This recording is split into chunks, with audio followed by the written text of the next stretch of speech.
ils avaient remarqué une chose, c'est que, ça vous avez le débit de la CEC, quand on déclampe la CEC, quand on déclampe l'aorte, pardon, classiquement, je pense que tout le monde fait ça, on baisse le débit de la CEC pour éviter qu'il y ait un à-coup hémodynamique sur l'aorte, et après on reprend le débit de la CEC.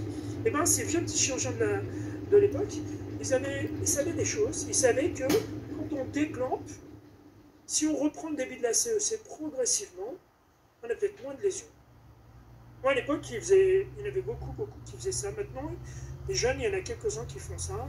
C'est vintage. Ça s'appelle ça la reperfusion d'os, la gentle reperfusion. Mais certains ne le font pas. Moi, j'ai déjà vu des malades qui avaient eu des reprises brutales du débit et qui manifestement souffraient énormément au niveau myocardique. Et les vieux chirurgiens, ils ne faisaient pas ça. Ils ne faisaient pas ça et ils faisaient un déclampage, une reprise. Ils demandaient aux techniciens de CUC de le reprendre progressivement. Souvenez-vous de ce bulge que je vous ai montré en tout début d'exposé, de cette aggravation des lésions de reperfusion. Ça, c'est un travail de laboratoire.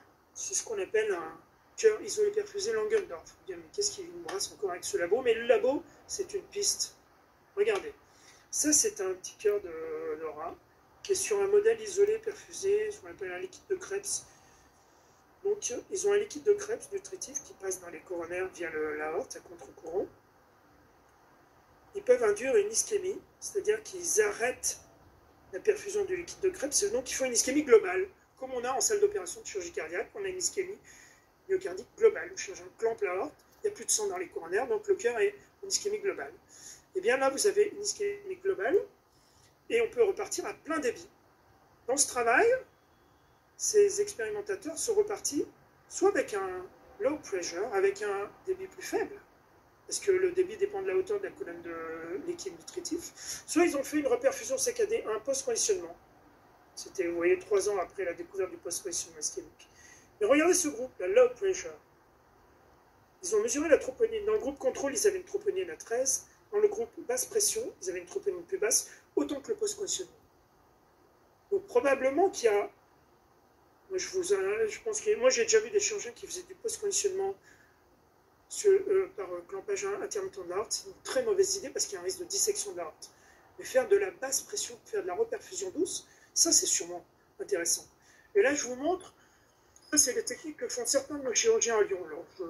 C'est possiblement intéressant. On est en débit théorique pendant les CEC. Au moment où le chirurgien va déclamper, il demande au technicien de CEC de baisser la pression, donc le chirurgien déclampe. Soit on repart à plein débit, au débit théorique, ce que certains font. Et certains font ça. Ça fait des années qu'ils font ça. J'ai jamais vu le moindre accident sur un malade. Ils repartent à 20%. Alors je vous donne la recette lyonnaise, je ne sais pas ce qu'elle vaut.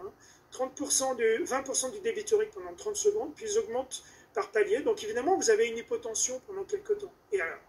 Et alors, parce que c'est le moment où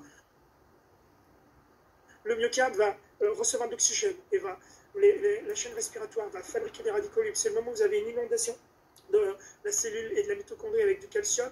Et possiblement, qu'en faisant ça, ce que faisaient les vieux chirurgiens, possiblement qu'en faisant cette reperfusion douce, on diminue un peu ces lésions de reperfusion qui vont se produire. Et ça, c'est pas bête. Et ça, encore une fois, je l'ai vu faire depuis des années, et il n'y a jamais eu d'accident avec cette technique.